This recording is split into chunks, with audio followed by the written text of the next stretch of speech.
Yang saya hormati rekan-rekan media, barusan kami selesai melaksanakan rapat koordinasi dengan Bapak Menteri Kominfo beserta jajarannya, demikian juga dari Telkom, khususnya Telkom Sigma, terkait dengan insiden yang sudah kita ketahui tanggal 20 yang lalu, tanggal 20 Juni yang lalu, dan tentu dalam rapat koordinasi ini ada beberapa hal dan yang perlu kita sampaikan kepada masyarakat, khususnya rekan-rekan media. Pertama tentu kami ya dalam hal ini menyampaikan permohonan maaf kepada masyarakat karena kita ketahui bahwa kemarin itu terganggu masyarakat, terutama kaitannya dengan imigrasi ya. Tentu ini kita tidak inginkan, dan upaya-upaya ke sana sudah kita rumuskan, sudah kita diskusikan tadi, sehingga bisa diharapkan dengan cepat masalah ini, kejadian ini bisa diatasi dengan baik. Rekan-rekan yang saya hormati, BSSN telah tentunya begitu ada kejadian ketika itu, kita berkoordinasi dan pada tanggal 20 itu sendiri, tim siaga BSSN yang ada di Ragunan langsung kita berangkatkan ke Surabaya ya untuk membantu teman-teman dari Kominfo maupun dari Telkom Sigma yang di mana mereka mengelola pusat data sementara ya. Saya ulangi. Jadi data-data ini disimpan di pusat data sementara, sebagaimana kita ketahui bahwa pembangunan data center nasional, pusat data nasional yang sekarang masih belum selesai. Jadi karena kebutuhan untuk proses bisnis, proses jalannya pemerintahan, maka dibuatlah oleh Kominfo pusat data sementara yang ada di Jakarta maupun yang ada di Surabaya. Yang mengalami insiden ini adalah pusat data sementara yang berada di Surabaya. Kemudian insiden ini banyak pertanyaan, ini bentuk serangannya, insiden ini apa? Perlu kami ketahui, kami sampaikan bahwa insiden pusat data sementara ini adalah serangan siber dalam bentuk ransomware dengan nama Brainkeeper Ransomware. Ransomware ini adalah pengembangan terbaru dari ransomware Lockbit 3.0. Jadi memang ransomware ini kan dikembangkan terus.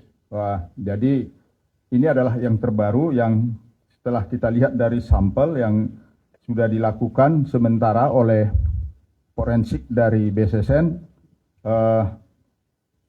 Tentu ini perlu kita ketahui supaya bisa mengantisipasi di tempat jalan yang lain, dan ini segera kita sampaikan juga kepada instansi ataupun teman-teman yang lain, dan sekaligus sebagai lesson learned untuk kita untuk memitigasi kemungkinan bisa terjadi. Jadi ini pentingnya. Jadi ini sedang berproses, tapi kita sudah mengetahui jenis serangan ini. Saat ini BSSN dan Kominfo dan Cybercrime Polri dan KSO Telkom Sigma lintas sarta masih terus berproses mengupayakan investigasi secara menyeluruh pada bukti-bukti forensik yang didapat dengan segala keterbatasan evidence atau barang bukti, karena kondisinya barang bukti, evidence-nya itu terenkripsi, karena serangannya kan mengenkripsi data antara lain. Jadi ini juga menjadi pekerjaan kita untuk kita pecahkan.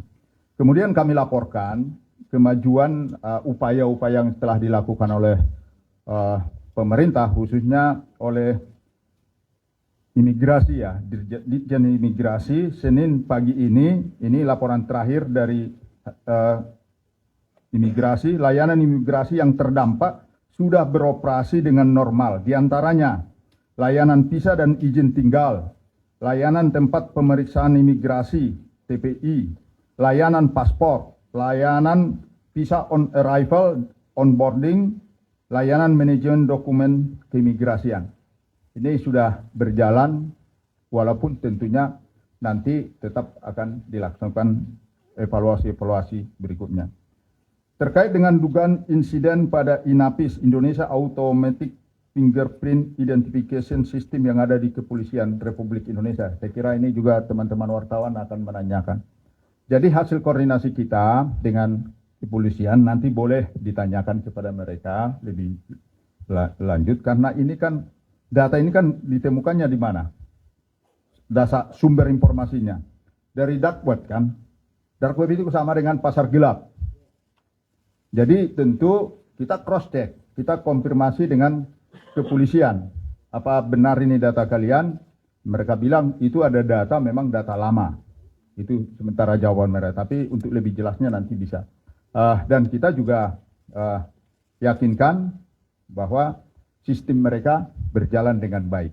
Sekali lagi memang banyak sekali data. Mungkin data-data lain masih ada namanya juga pasar gelap ya. Di pasar gelap banyak barang-barang. Apakah ini barangnya seseorang, tentu perlu dikonfirmasi. Dan ini sudah kita konfirmasi dengan kepolisian bahwa itu adalah data-data lama mereka yang diperjualbelikan di dark web.